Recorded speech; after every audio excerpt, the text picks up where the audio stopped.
हम शुरू करेंगे।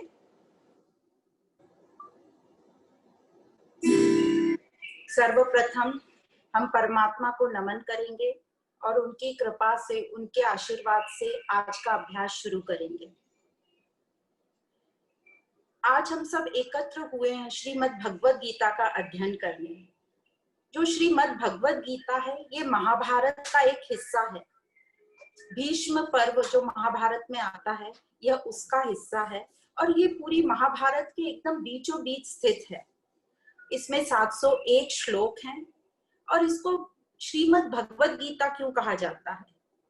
गीता का मतलब होता है गीत, गाना। तो यह जो भगवद गीता पूरी बोली गई है, ये एक कविता के रूप में गाई गई है, इसलिए इसको गीता कहा गया है। भगवत का मतलब क्या होता है? भगवत का मतलब होता है भगवान का। ये भगवान में भग का मतलब क्या होता है? भग का मतलब होता है जिसके पास ज्ञान है। जैसे जिसके पास धन होता है हम उसको धनवान कहते हैं, जिसके पास भाग्य होता है उसको हम भाग्यवान कहते हैं। ऐसे ही जिसके पास ज्ञान होता है और ज्ञान से उसकी जो बुद्धि एकदम जागृत रहती है, विवेकशील होती है, उसको कहते हैं भगवान। विवेक का मतलब विजडम, जिसको हम वाइज मैन बोलते हैं, उसका मतलब होता है भगवान। तो यहाँ पर जो सबसे विवेकशील इंसान थे वह थे श्री कृष्ण, इसलिए श्री कृष्ण को यहाँ भगवान कहा गया है। श्रीमद् भगवद गीता का जो लेखन है वो श्री वेद व्यास जी ने किया है, जो मुनि पाराशर जी के एवं सत्यवती के पुत्र थे। सत्यवती जो आगे चलकर कौरवों और पांडवों की परदादी कहलाई। कई लोगों को ये ख्याल आता है कि क्या सही में यह महाभारत हुई थी? क्या सही में यह गीता बोली गई थी? क्या ये 5000 वर्ष गीता जो बोली गई थी उसका हमारी लाइफ में आज क्या इम्पोर्टेंस है? तो हमारा ये कहना है कि हम इस बातों में नहीं उलझें कि क्या ये सही में हुई थी या नहीं हुई थी, पर हाँ, यह जरूर कहेंगे कि इसका हमारी लाइफ में कितना इम्पोर्टेंस है। यह हमारी लाइफ में आनंद और शांति प्रदान करती है और ये ट्राइड एंड टेस्टेड है। हमारे पुरातन काल में इतने ऋषि मुनियों और बड़े बड़े साहित्यकार और गीताकारों ने ये बताया गया है कि कैसे हम श्रीमद् भगवद गीता की टीचिंग्स अपने लाइफ में अप्लाई करें तो हमारी लाइफ में अवश्य बदलाव आएगा। तो इस प्रकार महात्मा गांधी जी से लेकर तो बैराक ओबामा तक ने अपनी कामयाबी का क्रेडिट कहीं ना कहीं श्रीमद् भगवद गीता को दिया है। अब ये जो भगवद गीता है इसमें 18 अध्याय हैं। तो ये 18 अध्याय जो हैं अच्छी तरीके से डिवाइडेड हैं 6-6 में। तो जो पहले 6 अध्याय हैं उसमें इंट्रोडक्शन है मेरा, कि मैं कौन हूँ, और ये जो मैं हूँ इसको आत्मा से संबोधित किया है। और ये आत्मा कहाँ रहती है? शरीर में। तो मेरा शरीर कैसे बना है और ये शरीर काम कैसे करता है, ये सब डिटेल जो है पहले 6 अध्याय में दी है। और जो दूसरे 6 अध्याय हैं, मतलब 7 से 12 तक के, उसमें परमात्मा कौन है, परमात्मा कहाँ रहता है और परमात्मा क्या करता है, और मेरा और परमात्मा का क्या संबंध है, ये 7 से 12वें अध्याय में दिया गया है। 13वें अध्याय से 18वें अध्याय तक यह बताया गया है कि जो परमात्मा है और मुझ में क्या सिमिलैरिटी है, क्या एकत्व है हम दोनों में, और हम उस एकत्व को कैसे समझ सकते हैं। यह लास्ट के 6 अध्याय 13वें से 18वें अध्याय में बताया गया है। अब ये जो तीनों सेक्शंस बताए गए हैं, यह हमारे एक वेद में से एक महावाक्य पर लिए गए हैं, तत्त्वमसि। तत्त्वमसि का मतलब है वह तुम हो। अब यहाँ जो तुम जो बोला है वो हमको बोला है, और ये पहले जो 6 अध्याय में है ये तुम मतलब मैं, हमारा वर्णन किया हुआ है। और जो दूसरा वह जो नेक्स्ट 6 अध्याय हैं 7वें से 12वां, वह मतलब तत् मतलब भगवान के लिए बोला गया है। और है मतलब एग्जिस्टेंस, हम जो है, हमारा बीइंगनेस, वो 13वें से 18वें अध्याय में बताया गया है। हमारे 4 वेद हैं, 4 महावेद, ऋग्वेद, सामवेद, अथर्ववेद और यजुर्वेद। अब ये 4 महावेद हैं तो 4 महावाक्य हैं। तो पहला महावाक्य है प्रज्ञा नाम ब्रह्म, ये है ऋग्वेद का महावाक्य। सामवेद का महावाक्य तत्त्वम असि। अथर्ववेद का महावाक्य अयम आत्मा ब्रह्म। और यजुर्वेद का महावाक्य अहम ब्रह्म अस्मि। अब ये उस काल की बात है जब गुरु शिष्य परंपरा चला करती थी, और जब जो शिष्य हैं वो गुरु के चरणों में बैठकर शिक्षा प्राप्त करते थे। उस टाइम से सुनकर वो शिक्षा ग्रहण करते थे, कहीं भी लिखाई नहीं होती थी। इसीलिए जो वेद व्यास जी ने सोचा कि यदि सिर्फ ये ज्ञान बोला जाएगा तो आगे आने वाली जनरेशन में लोग इस ज्ञान को भूल जाएंगे, कुछ शब्दों में फेरबदल हो जाएगा तो गलत अर्थ निकलने लगेगा।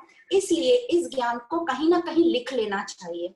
तो इस कारण वेद व्यास जी ने विवाह किया कि उनको कोई संतान हो, क्योंकि वेद व्यास जी की उम्र काफी बढ़ गई थी, तो इसलिए उन्होंने विवाह करके एक संतान की प्राप्ति करी, और उस हिसाब से ये सब वेद आगे लिखाए गए। और ये जो भगवत गीता है ये वेद व्यास जी ने खुद ने लिखी।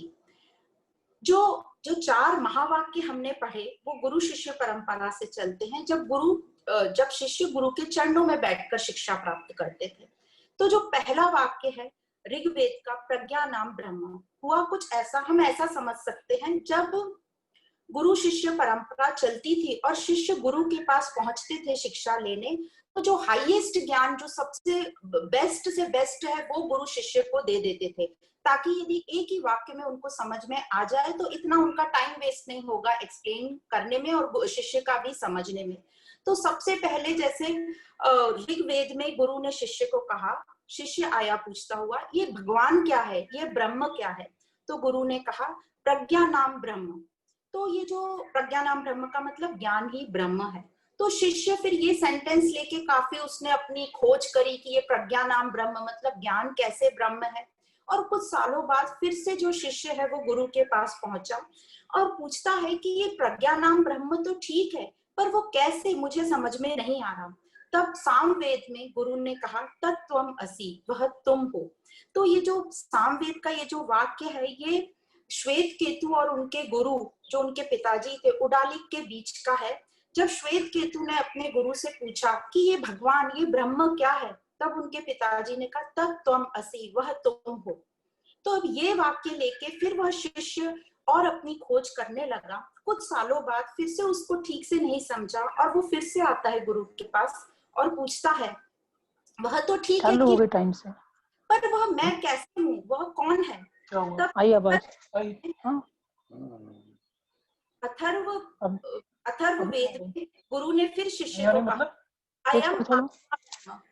तेज तो है वो, आप लोग अपना करेंगे तो अच्छा रहेगा, हम लोगों को यहाँ सब आवाज आ रही है। अरे आ रही कि नहीं आ रही? कुछ तो आ रही, थोड़ा तेज कर। बस तो मैं कम करवाऊंगी, रुको, तो पहला दिन है।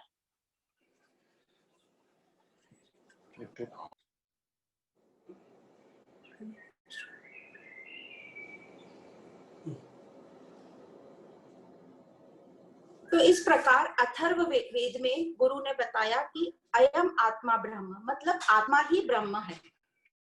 अब ये शिष्य को ये वाक्य मिल गया, आत्मा ही ब्रह्म है, और वो फिर अपनी खोज में निकला कि ये आत्मा क्या है, आत्मा क्या है, और फिर उसको समझ में नहीं आया। तो यजुर्वेद में जब गुरु ने शिष्य गुरु के पास पहुंचा कि ये आत्मा ब्रह्म है तो समझ में आ गया, पर ये आत्मा है कहाँ, कैसे जाने? तब गुरु ने कहा अहम ब्रह्मास्मि मतलब वह आत्मा तुम ही हो, अहम ब्रह्मास्मि।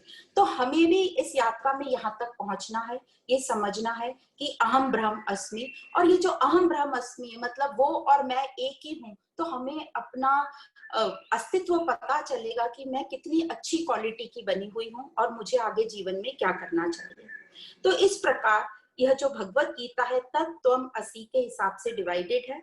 और ये जो चारों महावेद हैं, इन जो चारों वेदों में जो बेस्ट से बेस्ट सिद्धांत बताए गए हैं, उन सब का जो निचोड़ है वो भगवत गीता में दिया है, जो हम प्रैक्टिकली अपनी लाइफ में अप्लाई कर सकते हैं।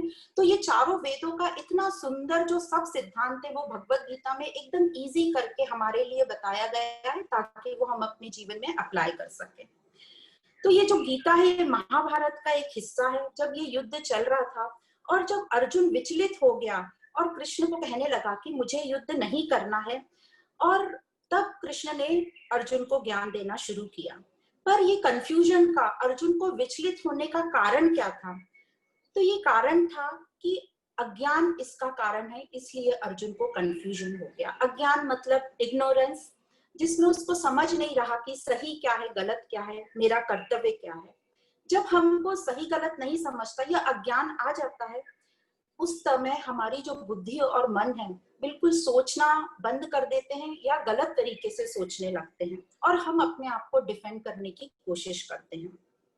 तो ये जो भगवत गीता है या जो कृष्ण का ज्ञान है, ये हमारी विचार करने की शक्ति को प्रबल करता है ताकि हम ठीक तरीके से ठीक डायरेक्शन में अपनी सोच करें। अब हम लोगों के जमाने में या हमने भी अपने बच्चों को जब ज्यादा प्रश्न पूछे तो हमने बोला कि ज्यादा प्रश्न मत पूछो, जो कहा गया है वो करो। फिर जब बच्चे जब थोड़े बड़े हुए, स्कूल जाने लगे, तो टीचर्स से क्वेश्चन करने लगे, तो टीचर्स ने भी बोल दिया कि ज्यादा क्वेश्चन मत करो, जो बताया गया है वो करो। तो इस प्रकार से हमने अपने बच्चों की जो सोचने की शक्ति थी उसको बिल्कुल खत्म कर दिया। तो भगवत गीता का यह कहना है कि हमने देना चाहिए बच्चों को ऐसे सवाल कि वो सोचने पे मजबूर हो और उनकी सोच को हमने सहारा देना चाहिए और सोचने को विकसित करना चाहिए।